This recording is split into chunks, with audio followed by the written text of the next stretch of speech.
आई भवानीचा गजर म्हणजे महाराष्ट्र एकीकरण समिती सोमवारी कोल्हापुरात निदर्शने करते। त्यांची अपेक्षा अशी आहे की महाराष्ट्रातल्या विरोधी पक्ष आणि सत्ताधारी पक्षांनी एकत्रित येऊन एक दिवस महाराष्ट्र बंद ठेवावा आणि आपण सीमावासियांच्या पाठीशी आहोत असं दाखवून द्यावं, अशा पद्धतीची एक त्यांची अपेक्षा आहे। काय या संदर्भात पालकमंत्री म्हणून एक गोष्ट अशी आहे की कर्नाटक ज्याप्रमाणे वागतं त्याप्रमाणे वागणं ही महाराष्ट्राची परंपरा नाही। खरं तर आमच्या मंत्र्यांना अनेक वेळेला अडवण्याचं काम हे त्यांनी केलेलं होतं, परंतु कोल्हापूरचे कर्नाटकचे 3 मंत्री कोल्हापूरला येऊन गेले। आम्हाला वाटलं असतं तर आम्ही त्यांना अडवू शकलो असतो, परंतु तसं काही आम्ही केलेलं नाही आहे। एक गोष्ट लक्षात घेतली पाहिजे की ह्या वादाला कुठेतरी आता एक दिशा मिळते की आपल्याला सुप्रीम कोर्टाकडून न्याय मिळू शकेल। अशक्तपणा यायचा, चालताना सुद्धा दम लागायचा। अमृतनोनी D+ घेतल्यापासून माझा अशक्तपणा दूर झालेला आहे, ग्लुकोज नॉर्मल आलेले आहे। आरोग्याचा भरोसा अमृतनोनी D+ अशी परिस्थिती निर्माण झालेली आहे। केंद्र शासनाच्या निश्चितपणे लक्षात आलेलं आहे की हा प्रश्न खूप काळ पेंडिंग राहिलेला आहे, याच्यावर कुठेतरी उपाय काढला पाहिजे। म्हणून 2 राज्यपाल महोदयांची मीटिंग ही कोल्हापूरला झालेली होती आणि ती कोल्हापूरला मीटिंग झाल्यानंतर त्याच्यामधून सुद्धा किती विषयांना गती मिळते हे सुद्धा बघायला लागेल। शेवटी सीमा भागातल्या लोकांना न्याय मिळायला लागेल। आंदोलनं आता भरपूर झालेली आहेत आणि आंदोलनातून आजपर्यंत काहीही निष्पन्न झालं नाही, ही सुद्धा वस्तुस्थिती आपण स्वतःसुद्धा मान्य केली पाहिजे। आंदोलनावर काही लोकांची राजकीय पोळी भाजली जाते, परंतु सीमा भागातल्या लोकांच्या वेदना तशाच राहतात आणि म्हणून याला कायमस्वरूपी उपाय काढण्यासाठी आम्ही सीमा भागासाठी एक वेगळी योजना बनवतो आहे। ज्या ज्या योजना आतापर्यंत मागच्या सरकारने बंद केल्या होत्या सगळ्या आम्ही योजना सुरू करतो आहे। सीमा भागासाठी विशेष योजना देत असतानाच आमच्याकडे काही भागामध्ये जे इतर भाषीय लोक राहतात त्यांच्या काही अडचणी होत्या त्या आम्ही सोडवलेल्या आहेत। त्याच्यामुळे त्याचप्रमाणे कर्नाटक सरकारने सुद्धा जोपर्यंत याचा निकाल लागत नाही तोपर्यंत त्यांच्या भागातल्या समस्या तशाच सोडवाव्या अशी सुद्धा आमची अपेक्षा आहे। मी एक गोष्ट समजू शकतो की कर्नाटकामध्ये निवडणुका तोंडावर आहेत आणि त्याच्यामुळे काही इश्यूजच्या बाबतीत त्यांचा नाईलाजसुद्धा होत असेल, परंतु ज्या वेळेला केंद्रीय गृहमंत्री आदरणीय अमित शहा साहेबांनी सांगितलेलं आहे की 3-3 आमदारांची समिती बनवायची, ती समिती बनवण्यापर्यंत थांबलं पाहिजे। सीमावासियांच्या बरोबर आम्ही सगळे आहोत। मी कदाचित जर मला शक्य झालं तर काल की परवाच्या दिवशी मला फोन आलेला होता 26 तारीखच्या आंदोलनाच्या संदर्भात।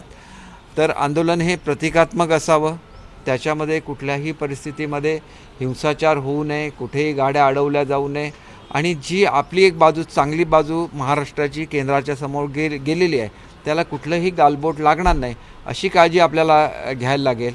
कारण या ठिकाणी एकतर्फी होतं आहे, जे काय घडतं आहे कर्नाटकाकडून होतं, लाठीमार कर्नाटकातून होतं आहे, आमच्या लोकांना तुरुंगात डांबण्याचं काम कर्नाटकामधून होतं आहे। आम्ही मात्र ह्याला कुठेही काउंटर ॲक्शन घेतलेली नाही। खरं तर मुंबईमध्ये एवढी लोकं राहतात कर्नाटकामधली, त्यांना चांगली वागणूक ही आमच्याकडून दिली जाते। अशी कुठलीही गोष्ट मुंबईमध्ये घडलेली नाही किंवा आमच्या इतर शहरांमध्ये घडलेली नाही की ज्या प्रकारे कर्नाटकामध्ये जी वागणूक आमच्या लोकांना दिली गेली ती आम्ही इथं दिलेली नाही। आणि हे न देण्याचं कारण हे सुद्धा आहे की आमची अनेक लोकंसुद्धा बेंगलोरमध्ये राहतात, IT मध्ये काम करतात। शेवटी असा वाद जर व्हायला लागेल तर त्याला एंड कुठेही नसतो आणि त्याच्यामुळे प्रत्येकाने हे जाणून घेतलं पाहिजे की सीमा प्रश्न सोडवायचा असेल तर तो हिंसाचाराच्या मार्गाने कधीही सुटवू शकत नाही। आंदोलनं किती गेली तरी लोकांपर्यंत भावना जाईल की हा प्रश्न जिवंत आहे, परंतु जिथे महाराष्ट्र शासनाने निर्णय असा घेतलेला आहे की आम्ही त्याच्यासाठी स्पेशल एफर्ट्स घेणार आहोत की आमच्या सीमा भागातली लोकं सुरक्षित राहावी, त्यांना चांगला न्याय मिळावा आणि ते न्याय देण्याएवढे निश्चितपणे महाराष्ट्र हे एक सक्षम राज्य आहे आणि तेवढं आमचं बजेटसुद्धा आहे। त्याच्यामुळे आम्ही त्याच्यामधून मॅक्झिमम सुविधा देऊ आणि जे काय आमचं सूत्र ठरलेलं आहे केंद्र शासनाकडे त्याची लवकरात लवकर अंमलबजावणी करण्याच्या दृष्टीने आमची 3 नावं मुख्यमंत्री आणि उपमुख्यमंत्री महोदय निश्चित करतायत। ते 3 मंत्री आणि कर्नाटकाचे 3 मंत्री एकत्र बसतील आणि ह्याच्यावर हे सोल्युशन आल्यानंतर मला वाटतं की वेगळं आंदोलन करून सीमा प्रश्न आमच्या हृदयामध्ये आहे आणि तो वेगळं आम्हाला सांगण्याची खरोखर आवश्यकता नाही आहे। सीमा भागातल्या लोकांना नागपूरला यायचं असेल तर त्यांची मीटिंग मी नागपूरला घडवून आणेन. त्यांनी एक 10 लोकांचं शिष्टमंडळ नागपूरला आणावं आणि त्यांना असं वाटत असेल की नागपूरला येणं लांब पडत असेल आणि मुंबईला, तर आमचं अधिवेशन संपल्याबरोबर ताबडतोब मुख्यमंत्री उपमुख्यमंत्र्यांच्याबरोबर त्यांची आम्ही भेट घडून आणू. एक कृती आराखडा करू की जोपर्यंत कोर्टाचा निर्णय लागत नाही तोपर्यंत काय काय सुविधा द्यायचा याचा एक कृती आराखडा आम्ही तयार करू आणि कोर्टामध्ये काय बाजू मांडायची ते आम्ही सक्षमपणे मांडू. खरं तर 50 खोक्यांवरून पुन्हा एकदा संजय राऊत आक्रमक झाले आहेत. 50 खोके देऊन अमरावती फोडले, त्यामुळे पहिल्यांदा याची SIT चौकशी करा अशा पद्धतीचं एक असं आहे की त्यांना एवढं का लागतं? न्याय कोणाला द्यायचा आहे? दिशा सॅलियनला द्यायचं आहे. आम्ही कोणाचं नाव घेतलंय का? किंवा ह्याच्यामध्ये मी तुम्हाला एक गोष्ट सांगतो की विधानसभेमध्ये मागणी झाली होती ती त्यांच्या संदर्भात SIT नेमायच्या आहेत. SITमध्ये कोण जे काय दोषी आढळतील त्यांच्यावर चौकशी अवश्य झाली पाहिजे. आणि खोके घेतल्याबद्दल जे लोक तुरुंगामध्ये गेलेले आहेत त्यांनाच खोक्याचं महत्त्व असतं. आणि एक गोष्ट लक्षात घ्या की खोके काढायचे असतील तर मग त्याला कोणाचे खोके काढले जाणार आहेत हे सगळ्यांना माहिती आहे. आणि त्याच्यामुळे विनाकारण असं बोलू नका की ज्याच्यामधून लोक दुखावली जातील. तुम्हाला लोकांना प्रेम देता आलं नाही, लोकांना भेटता आलं नाही, त्यांच्या मतदारसंघातली कामं करता आली नाहीत आणि ती कामं कोट्यवधी रुपयाची आहेत. पैसे कोणी दिले जात नाहीत आणि पैसे घेऊन जर राजकारण करता आलं असतं तर सगळी श्रीमंत लोक ही मुख्यमंत्री बनली असती, उपमुख्यमंत्री बनली असती आणि पंतप्रधानसुद्धा बनू शकले असते. आज लोकशाहीची सगळ्यात मोठं हे कसं असतं की मोदी साहेब स्वतः सांगतात की त्यांनी कशा रीतीने ते वर आले आणि मग ते जर देशाचे पंतप्रधान होऊ शकतात तर ही लोकशाहीची खरी किमया आहे. आणि लोकशाही विसरलेले आहेत, ज्यांचा ठोकशाहीमध्ये विश्वास असतो ते लोकशाहीबद्दल बोलत नाहीत, ते फक्त खोक्यांबद्दल बोलू शकतात कारण त्यांच्याकडे दुसरा विषय नाही. लोकांच्या भावना भडकवायच्या आणि त्याच्यावर पोळी भाजायचं हे कधीही बाळासाहेबांनी केलं नाही. बाळासाहेबांचं जे काय सूत्र होतं ते सरळ होतं. तुम्ही तिथं आमची यात्रा जर अमरनाथची अडवणार असाल तर इथून एकही हातची आम्ही प्लेन उडवू देणार नाही. याच्यामागे कोणाचा द्वेष नव्हता, परंतु धार्मिक भावनेच्या प्रत्येकाचा आदर केला पाहिजे ही त्याच्यामागे भावना होती आणि त्याच्यामुळे ते रोखठोक होते. म्हणून बाळासाहेबांनी कोणाला पैसे वाटवले का? मग बाळासाहेबांवर एवढे आमदार का होते याचासुद्धा विचार झाला पाहिजे. आमदार कधीही पैशासाठी फुटू शकत नाहीत कारण आमदारकी पैशापेक्षा केवढी तरी मोठी असते.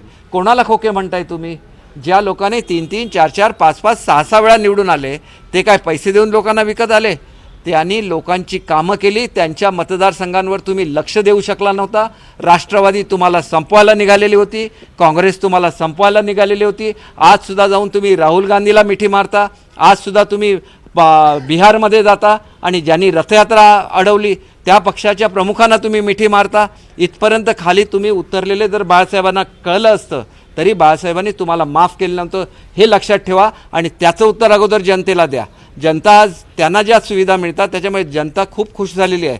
तुम्ही त्या सुविधा कधी देऊ शकला नाही, पुढेसुद्धा देऊ शकणार नाही आणि म्हणून ज्या युतीला महाराष्ट्राच्या जनतेने निवडून दिलेलं आहे त्या युतीचं सरकार पुन्हा एकदा महाराष्ट्रामध्ये आलेलं आहे. आणि तुम्हाला काही करायचं असेल तर लोकांसमोर जा. आम्ही युती म्हणून मतं मागितली, आमची ग्रामपंचायतीमध्ये आम्हाला बहुमत मिळालेलं आहे. दुसरा एक प्रश्न म्हणजे देवेंद्र फडणवीस पुन्हा एकदा दिल्लीचा दौरा करतायत. संजय राऊत यांनी अशी शंका व्यक्त केली आहे की भूखंड घोटाळा मुख्यमंत्र्यांच्या भूखंड घोटाळ्याची कागदपत्र आहेत ती यंत्रणांकडे गेलेली आहेत आणि मग अशा परिस्थितीत दिल्लीला जात आहे. हा ते एवढं त्यांचं अज्ञान आहे की त्यांना हे सुद्धा माहिती नाही की ज्या नागपूर हायकोर्टामध्ये ही मॅटर आहे त्यांनी ऑलरेडी सांगितलेलं आहे की CM साहेबांनी जो 16 तारीखला निर्णय घेतलेला आहे तो त्यांनी मान्य केलेला आहे. ही केस क्लोज झालेली आहे आणि त्यांना हे सुद्धा माहिती नाही की कोणालाही जमिनीचं वाटप झालेलं नाही. या निकालपत्रामध्ये असं सुद्धा म्हटलेलं आहे की जे नियमाकुल करायचे आहेत याचे पूर्ण अधिकार सरकारचे आहेत. सरकार ज्यावेळेला निर्णय घेतं की 30-40 केसमध्ये जो रेट लावला आहे तोच 34व्या केसमध्ये सुद्धा लागला पाहिजे. हे समान सूत्र आहे आणि हे समान सूत्र कुठेही कोर्टाने त्याला बंधन केलेलं नाही. कोर्टाने एवढंच म्हटलेलं आहे की या केसचा निकाल लागल्यानंतर राज्य शासनाने आवश्यक तो निर्णय घ्यावा आणि त्याच्यामुळे ज्या बिल्डरना 300-350 कोटी रुपये दिले गेले काही नसताना त्याचा तुम्ही जाब जनतेला दिला पाहिजे. इथं 1 रुपयासुद्धा कोणाला जमिनीचं वाटप नाही.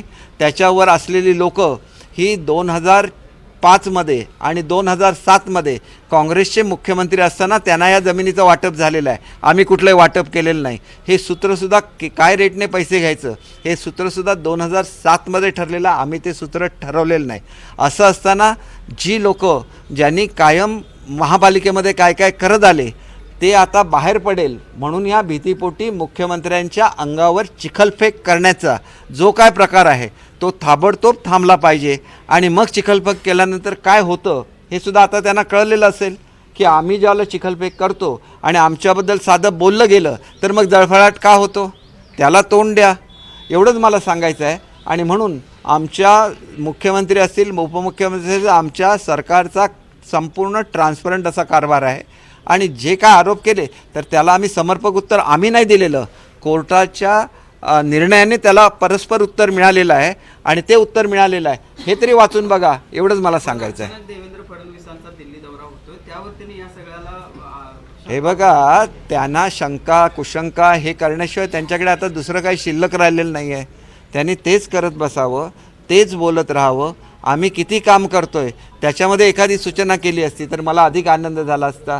सीमा भागासाठी काय करता आले याच्यावर एखादी सूचना केली असती तर आनंद झाला असता. उगाच म्हणायचं राहायचं की कर्नाटकाच्या याच्यामध्ये विधानसभेमध्ये हा ठराव पास झाला म्हणून काय त्याचा परिणाम सुप्रीम कोर्टावर होणार आहे का? काही होत नाही. सुप्रीम कोर्टामध्ये ज्या फॅक्ट्स आहेत त्याच्यावरच या बाबतचा निकाल होणार आहे आणि त्याच्यामुळे आम्ही स्वतः ठाम आहोत. आणि असे जर 10 ठराव घ्यायचे असतील आणि त्या नाही काय होणार असेल तर ते 10 ठराव एकमताने घ्यायची आमची तयारी आहे. आणि सीमा भागाच्या संदर्भात महाराष्ट्र सगळा एक राहायला पाहिजे ही आमची भावना आहे.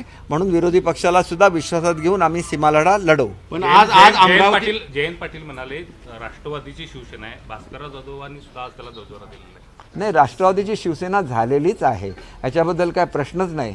आणि त्याच्यामुळे गेल्यामुळे आजसुद्धा तुम्ही बघा की आदित्यजी वेलमध्ये आले आणि जाऊन काँग्रेसच्या नेत्यांना भेटले, राष्ट्रवादीच्या नेत्यांना भेटले. हे नॅचरली दिसतंय सगळ्यांना की तुम्हाला आज त्यांची गरज जास्त आहे, आपली माणसं तुम्हाला नकोशी झाली. म्हणून आम्ही ज्याला सांगत होतो की आम्ही सगळे लोक परत येतो, आपण एकत्र बसूया, हिंदुत्वाच्या विचाराबरोबर जाऊया, शिवसेना मजबूत करायला जाऊया, त्याला उद्धव साहेबांचं उत्तर काय होतं की तुम्ही स्वतः त्यांच्याबरोबर चला, असं तुम्हीच सांगितलं आणि आम्हाला पाठवलं. आणि आता आम्हालाच खोकेवाले म्हणता, कुठला न्याय आहे हा? हे सुद्धा जनतेला कळलं पाहिजे की तुम्ही असं खरं बोलला की नाही. याची उत्तरं कधीच देत नाहीत आणि त्याच्यामुळे जनतेमध्ये बोलायला मिळतं. आदित्यजींसारखे तरुण यांना काही माहिती नाही आहे का? मग जनतेला का सांगत नाही की आम्हीच सांगितलं निघून जा म्हणून? तुम्हाला निघून जा एवढं जर तुम्हाला अभिमान झालेला होता, आपल्या माणसांची किंमत नाही राहिली तर तुम्ही जनतेला ही स्वतः ठासून सांगितलं पाहिजे की ज्या वेळेला अशा तऱ्हेचा असंतोष झाला त्याला आम्हीच त्यांना सांगितलं होतं की तुम्हीसुद्धा चला, आम्ही आमच्या ताकदीवर लढू म्हणून. शेवटी ताकद कोणी निर्माण केली? बाळासाहेबांनी. विचार कोणी दिला? बाळासाहेबांच्याबरोबर. आम्ही बाळासाहेबांच्या आणि हिंदुत्वाच्या विचाराबरोबर आहोत. थँक्यू. म्हणण्यापर्यंतची वेळ का आली होती ती? अहो, निघून जा हे का वेळ आली होती त्यांना प्रश्न विचारला पाहिजे. आम्हाला काय, आम्हाला जे सांगितलं तुम्ही स्वतः त्यांच्याबरोबर निघून जा, त्यांनी सांगितलं ही वस्तुस्थिती आहे. आम्हाला ते सर्वोच्च नेते आहेत, आम्हाला त्यांच्याबद्दल आदर आहे म्हणून आम्ही काहीच सांगत नाही. परंतु ते जे वाक्य होतं ते तर तुम्हाला सांगणं माझं कर्तव्यच आहे. सर लास्ट प्रश्न, सिंधुदुर्गमध्ये सोन्याच्या खाणी अनेक ठिकाणी आढळून येतात, मात्र हे सगळे अहवाल आतापर्यंत लपवून ठेवले होते. आता सरकारची भूमिका काय असणार आहे? नाही, अहवाल लपवून ठेवले असं बिलकुल नाही. सिंधुदुर्गमध्ये सोन्याच्या खाणी आहेत हे पूर्वीच्या अहवालामध्ये सुद्धा आलेलं आहे. शेवटी असं असतं की ते खाणी असल्या तरी पण त्याच्यामधून सोनं काढणं हे फिजिबल आहे की नाही हे अगोदर बघायला लागतं. कारण किती मटेरियल शुद्ध केल्यानंतर किती सोनं निघतं आणि त्याची कॉस्ट काय असते याच्यावर ते अवलंबून असतं. आणि त्याच्यामुळे ह्या संदर्भातले निर्णय हे केंद्र शासन घेत असतं आणि केंद्र शासन योग्य ते निर्णय घेतील याची आम्हाला खात्री आहे. साहेब, कोरोनाचा प्रादुर्भाव मोठ्या प्रमाणात वाढत आहे वेगवेगळ्या देशामध्ये. या पार्श्वभूमीवर कोल्हापुरात देखील खबरदारी घेतली जात आहे. आज काय चर्चा होणार? निश्चितपणे केवळ कोल्हापुरात नाही तर भारतभरामध्ये काय खबरदारी घ्यायची याबद्दल पंतप्रधान महोदयांनी गायडन्स केलेलं आहे. आणि एक गोष्ट आपल्याला सांगायची आहे की कोणीही घाबरून जाण्याचं कारण नाही. कालसुद्धा आमच्याकडे या संदर्भातला अहवालाची चर्चा झाली. महाराष्ट्रामध्ये हा ट्रेंड रिड्युसिंग आहे, परंतु परदेशातून हे इन्फेक्शन यायचं नसेल तर आपण जी काळजी घेतलेली आहे, मास्क लावणं आणि दुसरं मी ह्या ठिकाणी कोल्हापूरवासियांनासुद्धा या ठिकाणी आवाहन करतो की जो प्रिकॉशनरी डोस आहे हा प्रिकॉशनरी डोस ताबडतोब घेतला पाहिजे. कारण महाराष्ट्रामध्ये फक्त 90 लाख लोकांनी हा डोस घेतलेला आहे. आपण महाराष्ट्राच्या लोकसंख्येच्या 90-95% पहिला डोस गेलेला आहे, 70% आसपास दुसरा डोस गेलेला आहे. परंतु प्रिकॉशनरी डोस हा निश्चितपणे सिनियर सिटीजननी घेतला पाहिजे आणि ज्यांना ज्यांना धोका असतो अशा सर्वांनी प्रिकॉशनरी डोस घ्यावा आणि त्याची यंत्रणा पूर्णपणे सज्ज करण्याचा मी आदेश देईन. गेल्या काही दिवसापूर्वी जयकुमार गोरे यांचा अपघात झालेला आहे, त्याची काय सरकार नाही, माझ्याकडे आतापर्यंत माहिती नाही, परंतु मी याची माहिती घेऊन आपल्याला निश्चितपणे सांगेन. काही दिवसापूर्वी आपणच कोल्हापुरात शताब्दी महोत्सवाचं सुरू केला आणि त्याचे विविध कार्यक्रम घेतले गेले. मात्र त्या कार्यक्रमात अनेकांनी कामं केली, त्याची बिलं अद्याप दिलेली नाही आहेत. किंबहुना ठेकेदारांनी काही टक्केवारी मागितली, असं देखील अधिकाऱ्यांनी काही टक्केवारी मागितली असं पुढे आलेलं आहे आणि अनेकांची कोट्यवधीची बिलं त्या ठिकाणी तटलेली आहेत. काय सांगा? आपण कुठल्या याच्याबद्दल बोलताय? आपण दसरा महोत्सवाचा कार्यक्रम घेतला. रिसेंटली घेतला, शाहू मिलमध्ये वगैरे कार्यक्रम घेतला, दसरा महोत्सव असे सगळे. नाही, एक गोष्ट लक्षात घ्या, दसरा नाही, एक मिनिट मी तुम्हाला सांगतो. दसरा महोत्सवाचं कुठलंही बिल पेंडिंग असेल तर त्यांनी मला सांगावं. दसरा महोत्सवाची कुठलीही बिलं पेंडिंग नाही असं मला सांगितलेलं आहे. पुन्हा मी एकदा त्याचा अहवाल मागवेन. जे शताब्दी वर्षाच्या संदर्भातले जी काही कार्यक्रम झाले असतील आणि त्याची पेंडिंग बिलं असतील तरी मी मागेन. कोणीही जर आपल्याकडे पैसे मागितलेले असले तर कोणीही देण्याची गरज नाही. मी स्वतः ज्या डिपार्टमेंटचा कार्यभार सांभाळतो शिक्षण विभागाचा, त्याच्यामध्ये तर मी नवीन सिस्टम अशी डेव्हलप केली की अनेक वेळेला नवीन शाळांचे परवाने देण्यासाठी मंत्रालयाच्या आसपास एजंट लोक फिरायचे, पैसे वसूल करायचे.